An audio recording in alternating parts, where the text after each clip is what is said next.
12 స్తంభాల పందిట్ల ఉయ్యాల పడుకున్న సాంబయ్య లగరా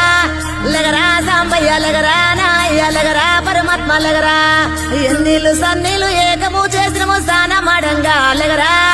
లగరా సాంబయ్య లగరా నాయ్య లగరా పరమాత్మ లగరా మల్లెలు మాలలో నీకోసం తెచ్చినము అలంకరించంగా లగరా లగరా సాంబయ్య లగరా నాయ్య లగరా పరమాత్మ లగరా మా తల్లి పార్వతి వచ్చి ఉన్నది నాట్యమాడంగా లగరా లగరా సాంబయ్య లగరా నాయ్య లగరా పరమాత్మ లగరా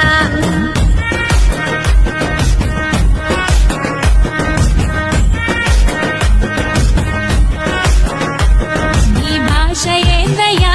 నీ ఆశ ఏందయ్యా మా గోస నీకు సమజయ్యేది ఎట్టా శివయ్యా